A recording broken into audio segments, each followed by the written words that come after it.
दीजिए दयानम्रतादान, दीजिए दयानम्रतादान। बोल वृंदावन बिहारी लाल की जय। तुभ्यं नमामि नारायणाय, तुभ्यं नमामि जगदीश्वराय। हे लक्ष्मीकान्तं तुभ्यं नमामि, हे शान्ताकारं तुभ्यं नमामि।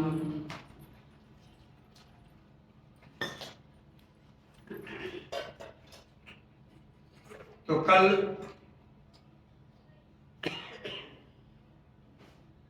की कथा में सत्यभामा ने भगवान कृष्ण से पूछा कि प्रभु,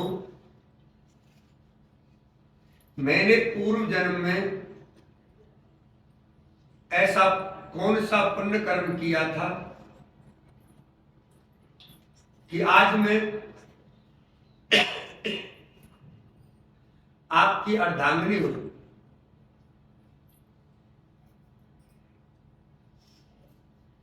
और मेरे घर में धन वैभव और कल्प वृक्ष भी है। तो भगवान ने पूर्व जन्म का वृतांत बताया। पिता और पति के मारे जाने पर आपने काफी दुख प्रकट किया। उसके बाद आपने सब कुछ अपना बेचकर प्रभु की भक्ति में लीन हो गई। और एक दिन कार्तिक के महीने में एकादशी के दिन तेज सर्दी में आपकी तबीयत ठीक नहीं थी, उसके बाद भी आप स्नान करने के लिए गंगा नदी में गए। वहां पर आपकी मृत्यु हो गई। इसलिए आज आप मेरी अर्धांगिनी हुई हो। आपने दीप दान किया।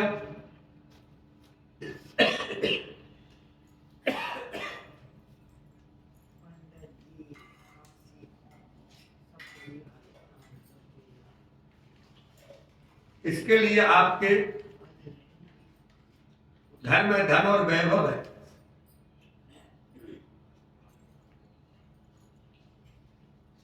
आपने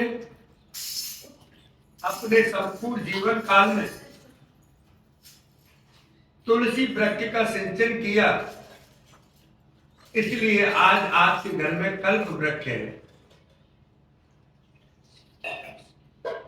यह कथा सुनकर समस्त ऋषि और मुनियों ने सूत जी से कहा कि हे सूत जी,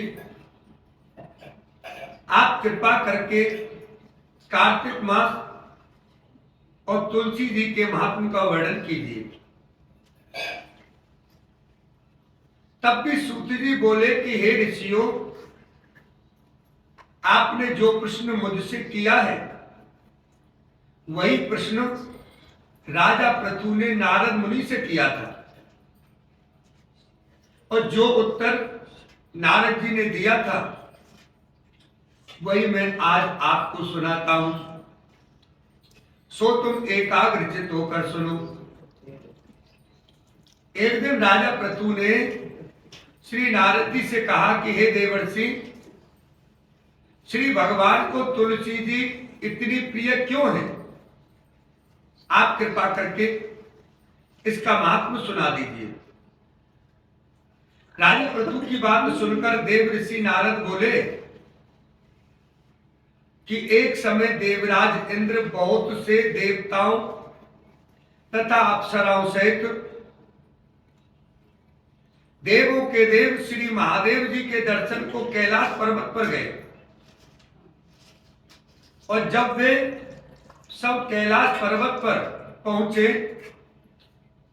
तो वहां पर उन्होंने भारी आकार तथा भयंकर नेत्रों वाले एक पुरुष को देखा। तब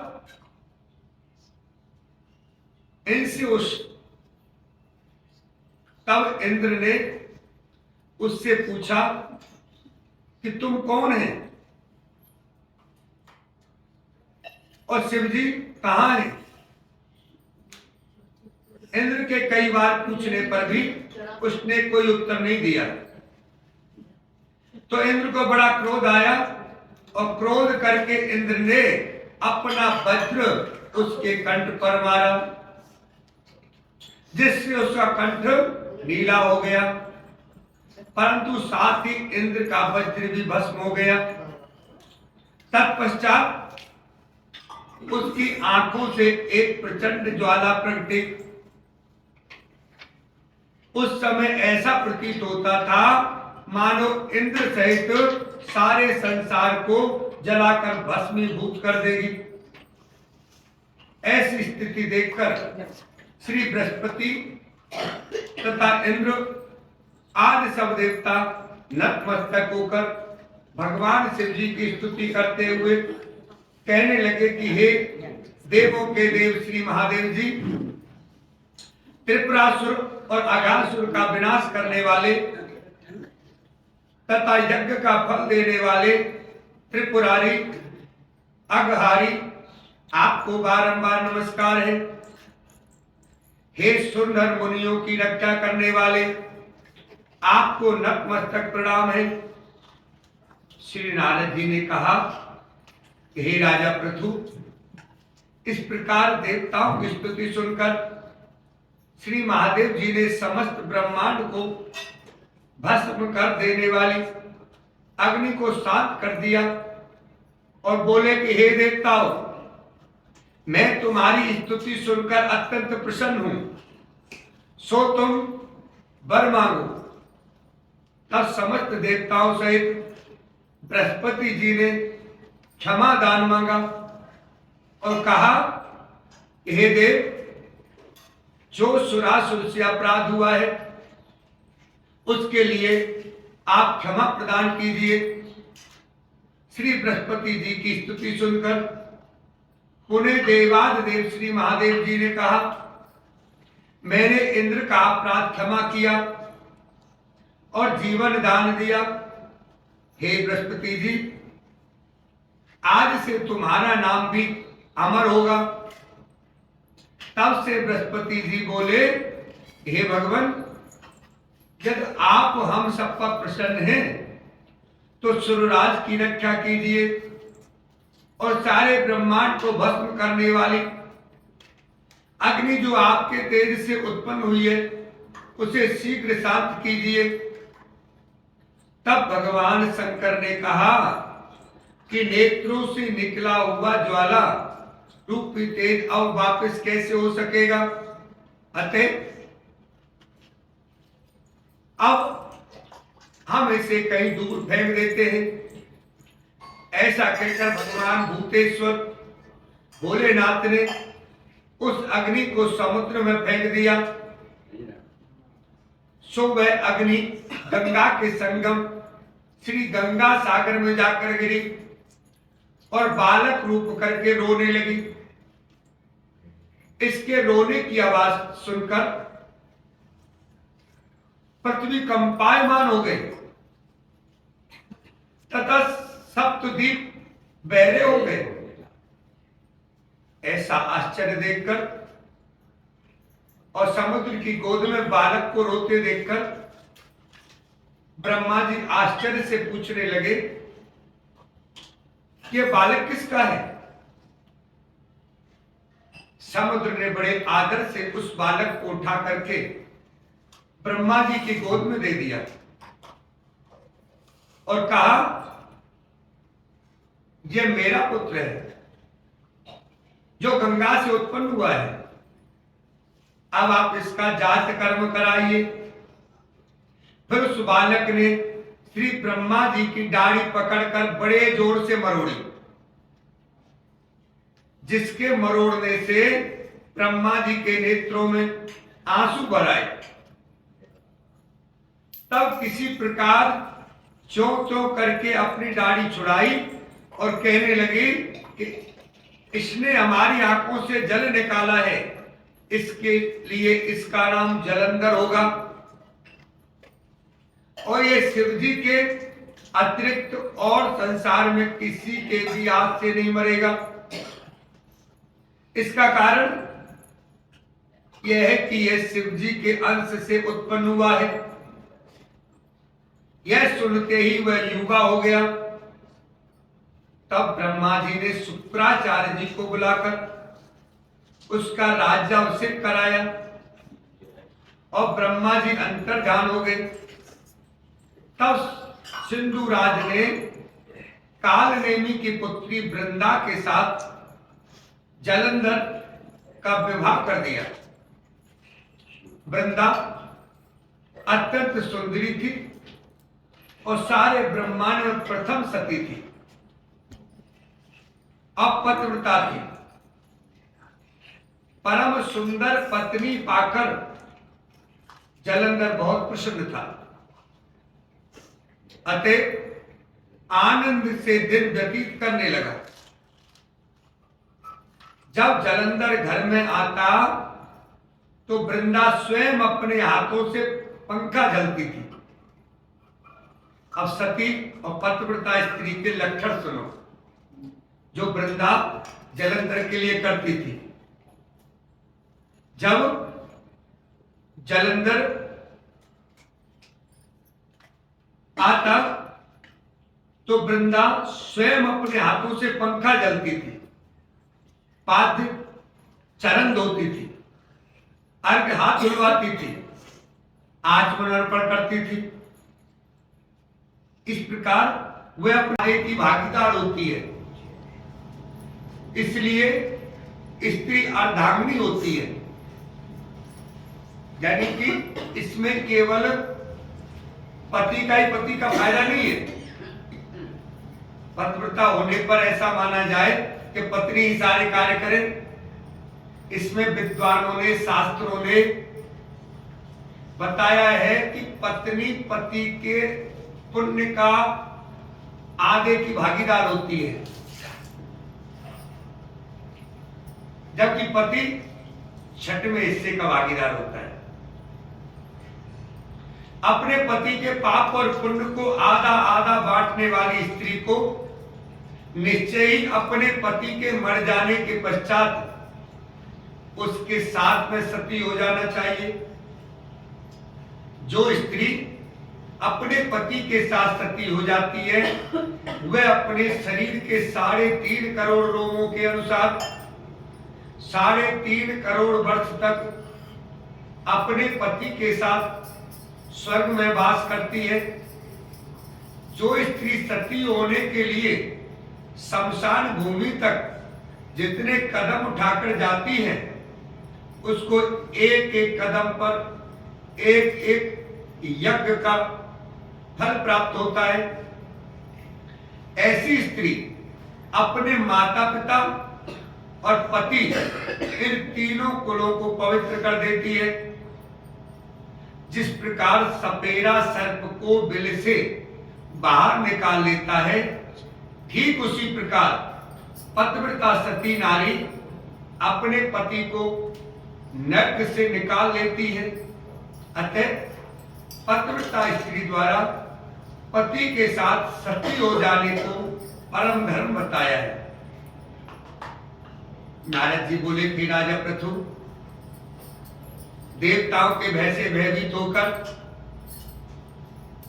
जो सब दैत्य पाताल लोक में भाग गए थे वे जलंधर को अभय पाकर पुनः पृथ्वी पर आकर निर्भय घूमने लगे। उसी समय जलंधर ने राहु के कटे हुए सर को देखा तो उसने शुक्राचार्य से इसका रहस्य पूछा कि राहु का सर कैसे कट गया। तब शुक्राचार्य जी ने समुद्र मंथन के समय देवताओं द्वारा रत्नों के चुराए जाने का समस्त वृतांत कह सुनाया। इस प्रकार अपने पिता का मंथन और देवताओं के द्वारा दैत्यों का अपमान सुनकर जलंधर को बड़ा क्रोध आया और उसने क्रोध में भरकर घसमर नामक दूत को बुलाया और सुधर्मा के पास भेजा। उसने देवराज इंद्र की सभा में जाकर अभिमानवश न मस्तक झुकाया और न नमस्कार किया, साथ ही गरज कर कहा कि दैत्यराज जलंधर ने जो कुछ कहला भेजा है सो सब कान खोल करके सुन लो। उन्होंने कहा कि मेरे पिता का मंथन करके जो 14 रत्न तुमने ले लिए हैं उन पर तुम्हारा कोई अधिकार नहीं है, अतः भला इसी में है कि वह सब हमको वापस लौटा दो।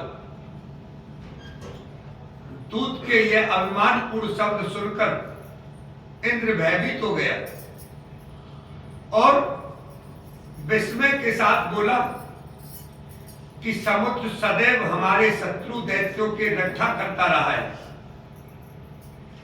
इसलिए हमने उसको मतकर जो रत्न लिए हैं उन पर दैत्यों का कोई अधिकार नहीं है। दूत ने देवराज के ऐसे वचन सुनकर वापस लौटकर जलंधर को जाकर उत्तर सुना दिया, जिसको सुनकर जलंधर को बहुत क्रोध आया और देवताओं को जीतने का उपाय सोचने लगा। उसने सभी दिशाओं में अपने दूत भेजकर पाताल में संदेश देकर समस्त दैत्यों को बुला लिया और शुंभ और निशुंभ को दैत्य दल का सेनापति बना दिया। उन्होंने दैत्य दल सहित नंदन वन में जाकर इंद्र की अमरावतीपुरी को चारों ओर से घेर लिया। तब इंद्र देव की आज्ञा से देवता भी युद्ध के लिए तैयार होकर मैदान में आ डटे और अनेक प्रकार के शस्त्रास्त्रों से दैत्यों और देवताओं का युद्ध आरंभ हो गया। दोनों पक्ष एक दूसरे को मार मार कर गिराने लगे। सब ओर श्रोणित की धारा बहने लगी, ये रक्त की धारा बहने लगी। मरकर गिरे हुए हाथी और घोड़ों से पृथ्वी भर गई। जो दैत्य समर भूमि में जान से मारे गए थे उन्हें शुक्राचार्य अपनी संजीवनी विद्या से जीवित करने लगे। उधर श्री देव गुरु बृहस्पति द्रोणाचल पर्वत की दिव्य जड़ी बूटियों के प्रयोग से देवताओं को जीवाने लगे। जब देव गुरु बृहस्पति द्वारा जड़ी बूटियों के प्रयोग से देवताओं को जीवित करने का समाचार दैत्यराज जलंधर ने सुना तो उसने समस्त बलशाली दैत्यों को एकत्रित करके आज्ञा दी कि द्रोणाचल पर्वत उठाकर समुद्र में फेंक दो। जलंधर की आज्ञा पाते ही दैत्यों ने द्रोणाचल पर्वत को उठाकर समुद्र में फेंक दिया और फिर इसके बाद घोर युद्ध आरंभ कर दिया। जब युद्ध में अनेक देवता मारे गए और गुरु बृहस्पति जी संजीवनी बूटी लेने द्रोणाचल पर्वत पर गए तो वहां पर्वत न पाकर और देवताओं का संहार होते देखकर घबरा गए और व्याकुल होकर देवताओं से कहा कि शीघ्र यहां से भागो, क्योंकि दैत्य जलंधर के अंश से उत्पन्न हुए हैं, इसलिए तुम्हारे मारे से नहीं मरेंगे। श्री गुरु बृहस्पति जी की यह बात सुनकर सब देवता घबरा गए और भयभीत होकर भागने लगे। जब समस्त देवता दसों दिशाओं में भागकर छिपने लगे तब दैत्यराज जलंधर ने जीत के नगारे बजाते हुए अमरावती नगरी में प्रवेश किया। शव देवता भयभीत होकर सुमेरु पर्वत की कंदराओं में जा छिपे। देवताओं के भाग जाने पर इंद्र की राजधानी अमरावतीपुरी शुंभ और निशुंभ के अधिकार में सौंपकर जालंधर लापता देवताओं का पीछा करने के लिए सुमेरु पर्वत की ओर चल दिया। इंद्रादिक सब देवता दैत्यराज जालंधर को अपनी ओर आते हुए देखकर भगवान विष्णु की स्तुति करने लगे। उन्नत मस्तक विनीत भाव से बोले, हे मत्स्य कच्छ आदि अनेक रूप धारण करके अपने भक्तों का दुख मिटाने वाले, हे सारी पृथ्वी का पालन तथा संहार करने वाले, शंख चक्र गदा और पद्म को धारण करने वाले प्रभु, आपको बारंबार नमस्कार है। हे लक्ष्मी रमण, दैत्यों का नाश करने वाले, हे पीतांबरधारी, शरणागतों के रक्षक, आपको नतमस्तक नमस्कार है।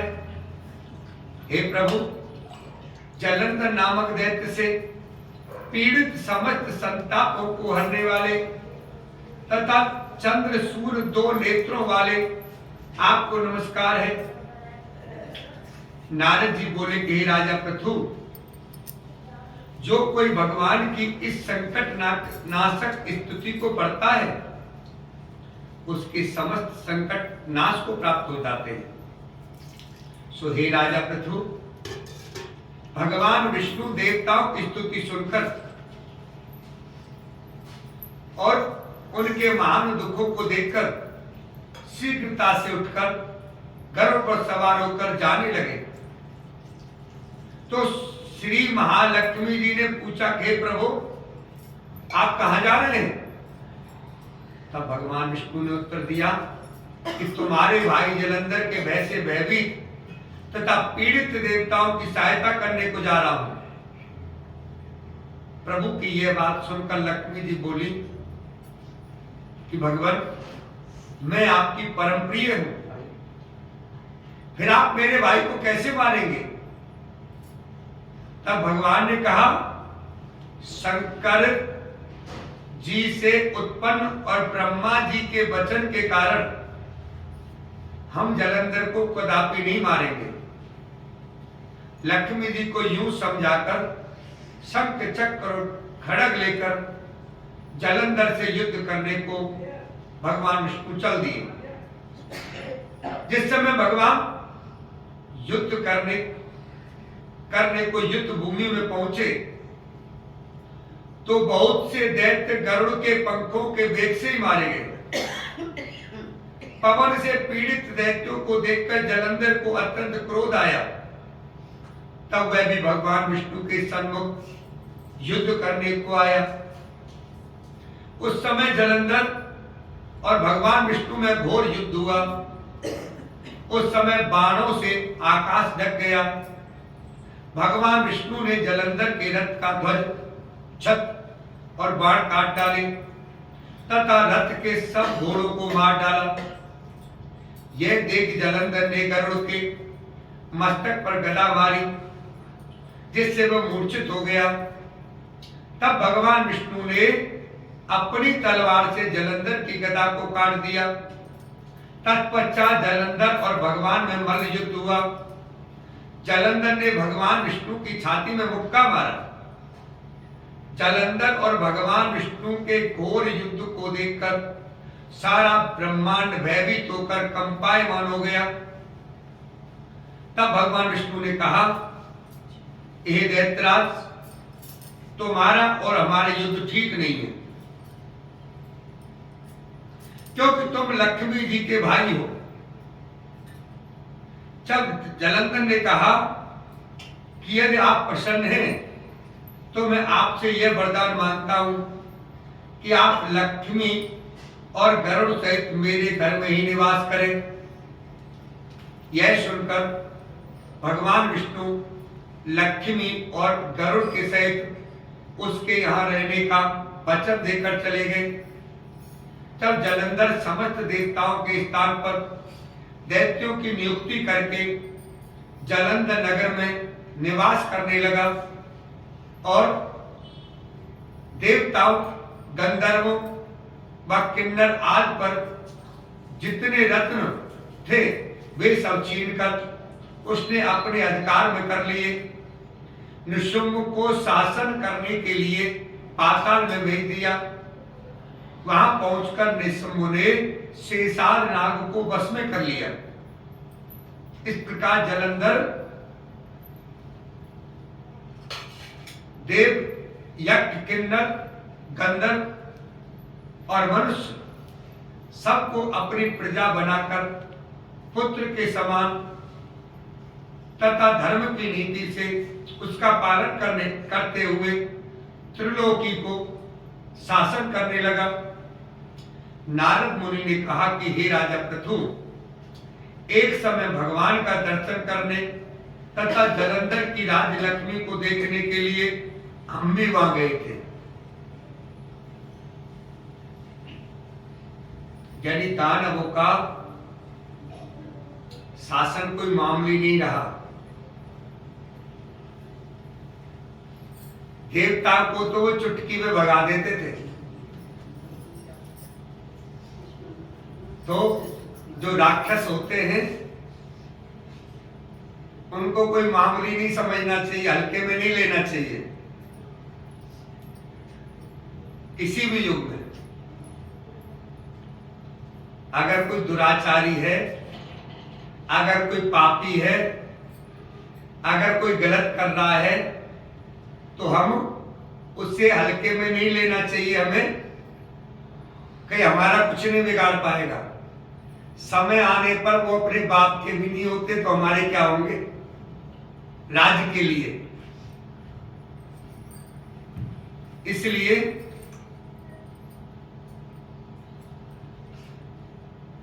तुभ्यं नमामि नारायणाय, तुभ्यं नमामि जगदीश्वराय, हे लक्ष्मीकान्तं तुभ्यं नमामि, हे शान्ताकारं तुभ्यं नमामि।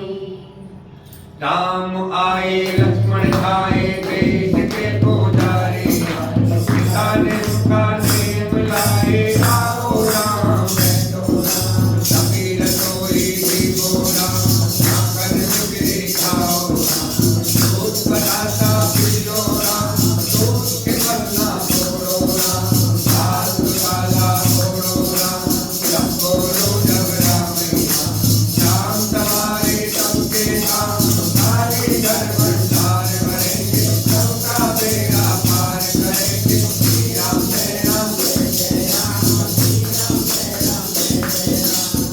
सीता माता कहानी कहा करती थी और श्री राम जी सुना करते थे। एक दिन भगवान राम को किसी काम से बाहर जाना पड़ गया। सीता मैया बोली कि प्रभु, मेरे 12 वर्ष का नित्यनेम कौन सुनेगा?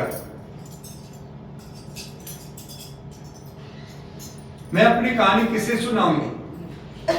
भगवान बोले ऐसा करियो, कुएं की पार पर जाकर बैठ जाइयो, औरतें पानी भरने आएंगी, तेरी कहानी सुन लेंगी। सीता माता बोली ठीक है। सीता माता कुएं की पाल पर जाकर बैठ गई। वहां एक बहू आई, रेशम जरी की साड़ी पहन रखी थी और सोने का घड़ा ले रखा था। सीता मैया बोली बहन, मेरे 12 वर्ष के नित्यनेम की कथा सुन ले। बहू बोली जितने में मैं तेरा 12 वर्ष का नित्यनेम सुनूंगी मुझे देर हो जाएगी, घर में सास लड़ेगी, कहानी नहीं सुनी। घर आई तो रेशम जरी की साड़ी फट गई, सोने का घड़ा मिट्टी का हो गया। सास बोली बहू किसका दोष सिर ले आई? बहू बोली सास जी दोष क्या, कुएं पर एक औरत बैठी थी, वह कह रही थी मेरी कहानी सुन ले, मैंने नहीं सुनी तो ऐसा हो गया। अगले दिन सास वही साड़ी पहन कर गई, वही घड़ा लेकर गई। सीता मैया बैठी पाई, बोली बहन मेरी कहानी सुन ले। सास बोली एक बार छोड़ 4 बार सुनो। राम आए लक्ष्मण आए देश के पुजारी, पुकारे पुकारे बुलाए आओ राम।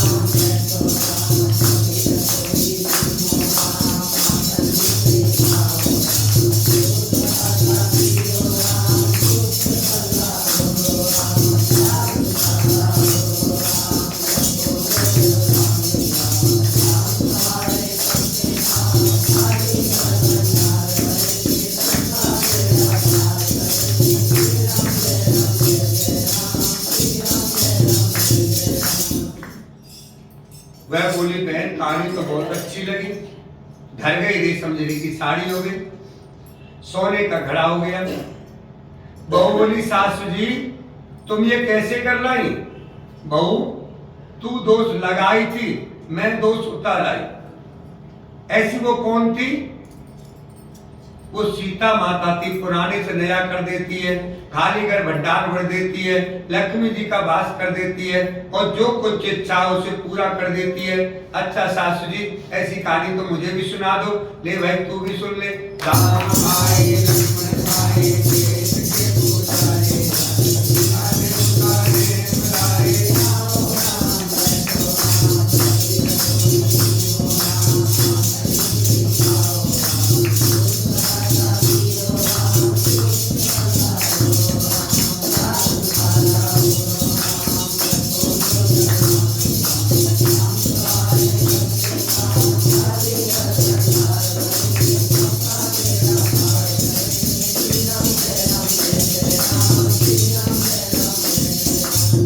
बहू कहने लगी सास जी कहानी तो बहुत अच्छी है।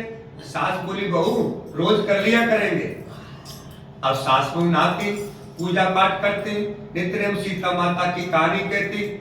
एक दिन उनकी पड़ोसन आई, बहन जरा आंच दे दे। वो बोली अभी हमने आंच नहीं जलाई। पड़ोसन बोली सुबह 4 बजे सुटकर आप क्या कर रही हो? हम नहाए धोए पूजा पाठ करी, सीता माता की कहानी कही। पड़ोसन बोली इससे क्या होता है? वो बोली सीता माता की कहानी कहने से अटूट भंडार बढ़ जाते हैं, सारे कार्य सिद्ध हो जाते हैं। पड़ोसन बोली बहन ऐसी कहानी तो मुझे भी सुना दो। बोली भाई तू भी सुन ले। राम आए लक्ष्मण आए देश के पुजारी, पुकारे पुकारे बुलाए आओ राम।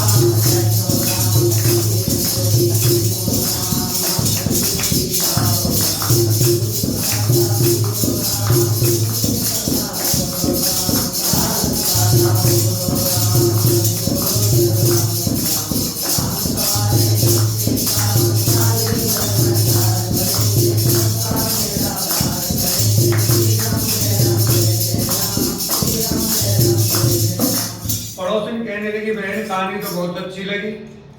अब पड़ोसन में नित्य सीता माता की कहानी कहती। सीता माता उसके घर भंडार भर दिए। हे मेरी सीता माता जैसे उन सबके भंडार भरे वैसे हमारे भरियो, लक्ष्मी जी का वास हो, अन्नपूर्णा का वास हो। बोलो सीता माता की है।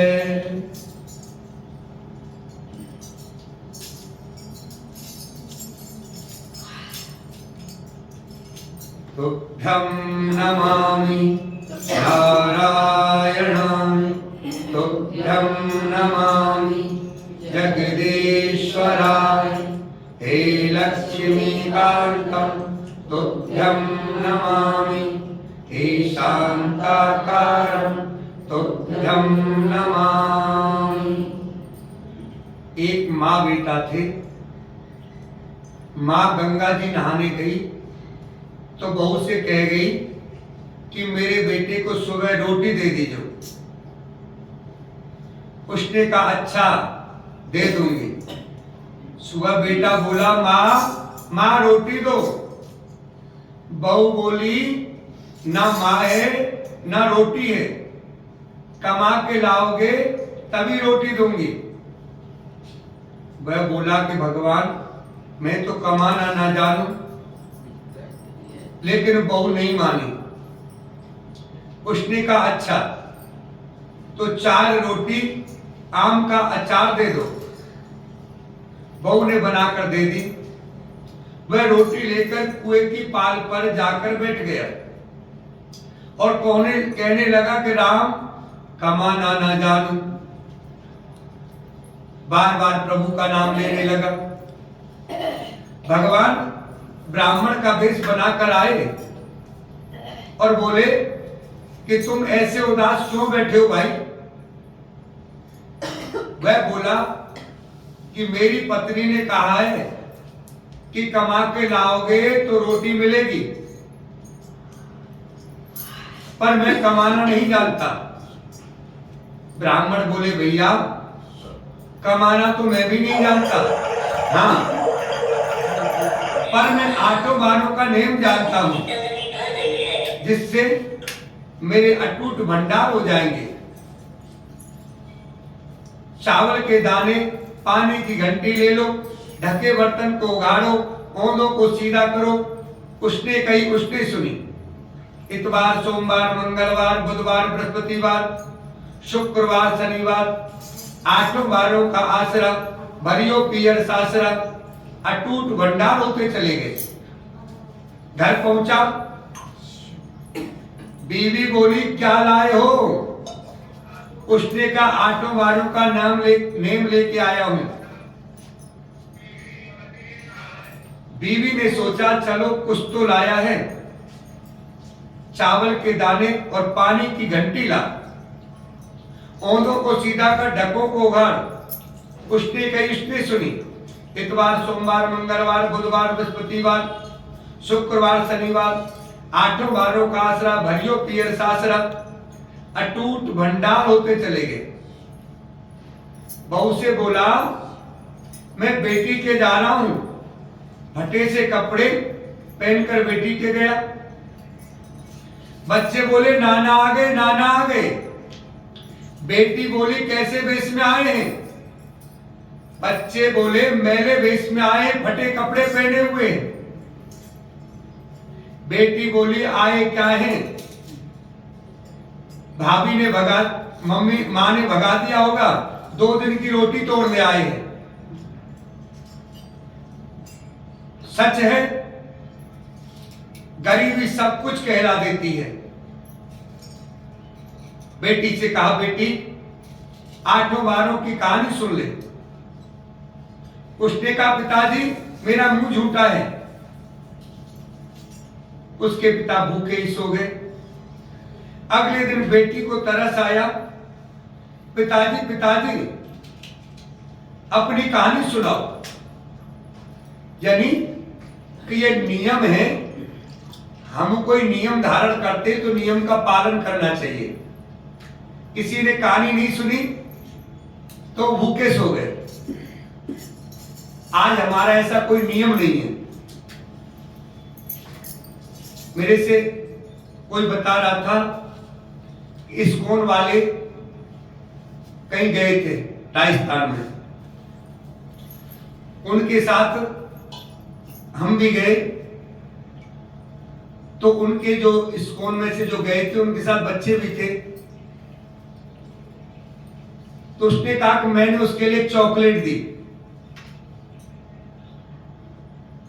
बच्चे ने एक बार चॉकलेट ले ली, फिर वो चॉकलेट वापस कर दी। तो मैंने कहा बेटा ये चॉकलेट खा लो, बहुत अच्छी है। तो उसने कहा नहीं आंटी, इसका हमारा कृष्णा ने भोग नहीं लगाया है, इसलिए हम अभी नहीं खाएंगे। ये छोटा बच्चा कह रहा था। कहां से सीख के आया? कोई गर्भ से सीख के नहीं आता, सब घर में ही सीखते हैं, सब हमारे आचरण से ही सीखते हैं। यदि हम ऐसा नियम बना लेंगे कि बिना भोग लगाए ठाकुर जी को कुछ नहीं खाएंगे, तो कल को हमारा बच्चा भी ऐसा ही करेगा। यदि हम ऐसा नहीं करेंगे तो कल को हमारा बच्चा भी नहीं करेगा। हम 4 कदम गलत चलते हैं, हमारे बच्चे 8 कदम और गलत आगे बढ़ जाते हैं। इसलिए हमको कुछ नियम बनाना बड़ा आवश्यक है। अगले दिन बेटी को तरस आया, पिताजी पिताजी अपनी कहानी सुनाओ। पिताजी ने कहा चावल के दाने लाओ, पानी की घंटी लाओ, ढक्कों को उगाड़ो, ओंधों को सीधा करो। उसने कही, उसने सुनी। इतवार, सोमवार, मंगलवार, बुधवार, बृहस्पतिवार, शुक्रवार, शनिवार 8 बारों का आसरा भरियो पियर सासरा, अटूट भंडार होते चले गए। बेटी भर भर के बोइये बांटने लगी। पड़ोसन ने कहा, तुम तो कह रही थी मेरे बापू कुछ नहीं लेके आए, फिर भर भर के बोइये कैसे बांट रही हो? मेरे बापू तो खाली आती आए थे, वे तो 8 वालों की कहानी का फल है। फिर अपने बापू से हमको भी कहानी सुनवा दो। उसने पिताजी से कहा। वह बोला, आज तो मेरा मुंह झूठा है, कल सुना दूंगा। अगले दिन उसके बापू ने पड़ोसन को 8 वालों की कहानी सुनाई। उसके भी खूब अटूट भंडार हो गए। जैसे उस ब्राह्मण के 8 वालों की कहानी टूटी, वैसे सब किसी के टूटे। कहते सुनते ओंकार वर्ते के। बोलो कार्तिक महात्मा की जय, बोलो हनुमान जी महाराज की जय। हनुमान जी के मंदिर में एक साहूकारनी रोज आया करती थी। चूरमा की पिंडी और एक रोटी लेके आती। कहती, कांधे सोटो लाल लंगोटो, हनुमान जी खायो चूर में और रोटी। मैंने तुम्हें दिया जवानी में, तुम मुझे देना बुढ़ापे में। पूजा करने के बाद साहूकारनी आई। बहू बोली, सासू जी तुम चूरमा रोटी लेके कहा जाया करो? सासू बोली, बालाजी के मंदिर जाया करूं बहू। बहू बोली, मंदिर में तो नहीं जाया करो। सास कुछ नहीं बोली, न खाया, जाके सो गई। सोते सोते 5 दिन हो गए। हनुमान जी सपने में आए। बोले, बुढ़िया तूने मुझे दिया जवानी में, मैं तुझे बुढ़ापे में देऊं। बुढ़िया बोली, बाबा आज तो तुम दे के जा रहे हो, रोज कौन देगा? हनुमान जी बोले, मैं रोज दे दूंगा। बुढ़िया ने चूरमा खा लिया। बहू के घर कुछ भी नहीं रहा, सब चीज घाटा हो गया। बहू बोली, सास उन्हें देखूं, 7 दिन हो गए, मैंने तो खाने को भी नहीं दिया। जाके देखा तो सास खूब मोटी हो रही है। बहू बोली, सासू जी तुम्हें खाने को भी नहीं दिया, तुम क्या खाती हो? सास बोली, बहू मैंने तो हनुमान जी मीठी मीठी चूरमा रोटी दे के जावे हैं, वो खाऊं। बहू बोली, सासू जी हमारे घर में तो कुछ भी नहीं रहा, अब आप ही संभालो। सास रोज चूरमा रोटी चढ़ाने लग गई। फिर खूब धन हो गया। जैसे सास ने हनुमान जी टूटा, सब किसी पर टूटे। कहते सुनते ओंकार वर्ते को। बोलो हनुमान जी महाराज की जय।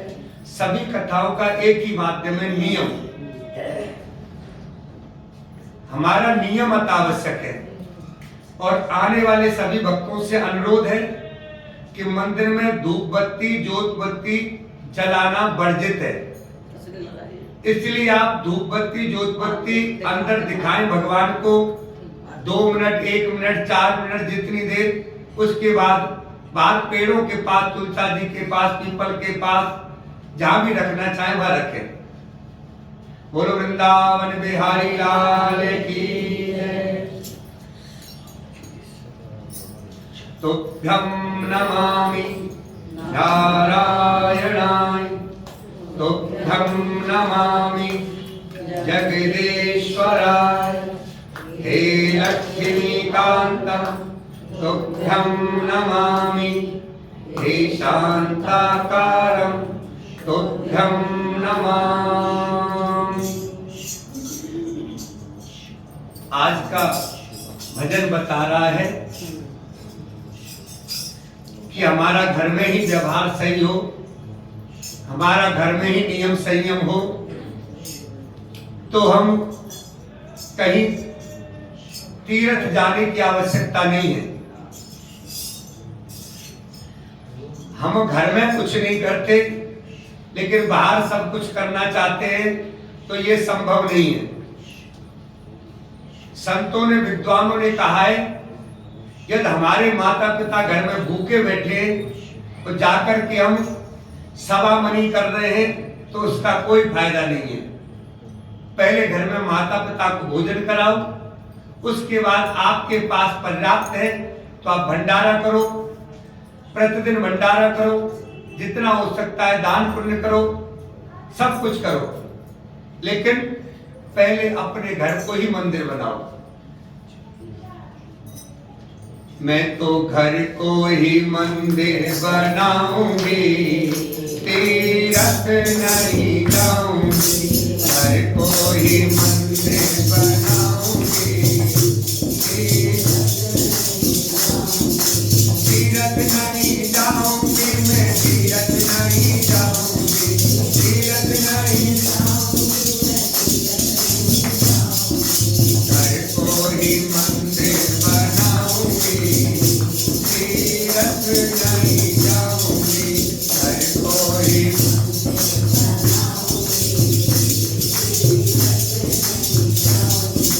ससुर मेरे को राजा दशरथ बनाऊंगी,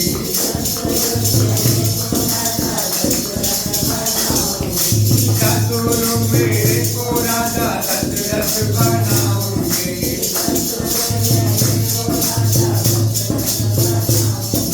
सासू को कौशल्या बनाऊंगी, तीर्थ नहीं जाऊंगी। सासू को कौशल्या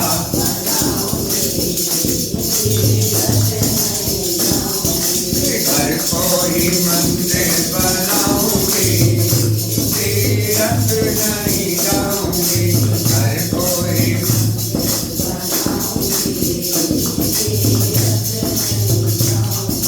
तीर्थ मेरे को राजा राम बनाऊंगी,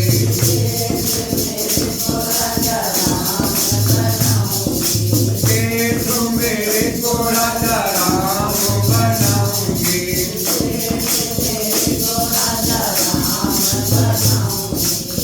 थाली को सीता बनाऊंगी, तीर्थ नहीं जाऊंगी। थाली को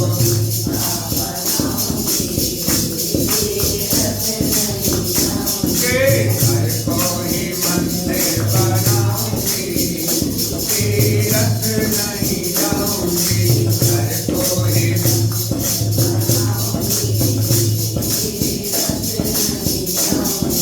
देवर मेरे को लक्ष्मण बनाऊंगी,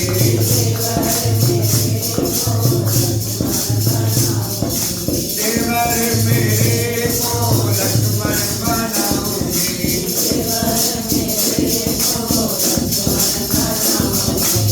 रानी को उर्मिला बनाऊंगी, तीर्थ नहीं जाऊंगी।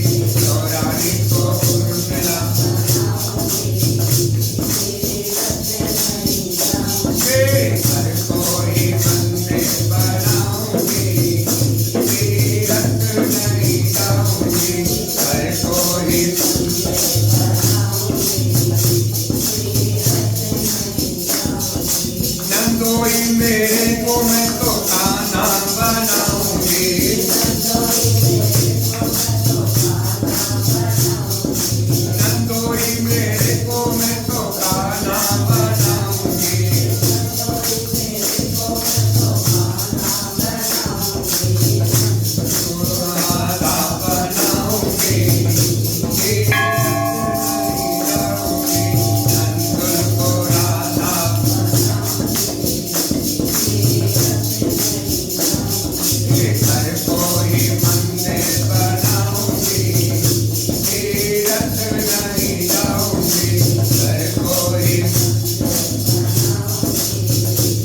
तुभ्यं नमामि नारायणं तुभ्यं नमामि सोमवार मंगलवार बुधवार बृहस्पतिवार हे लक्ष्मीकान्तं तुभ्यं नमामि हे शान्ताकारं तुभ्यं नमामि।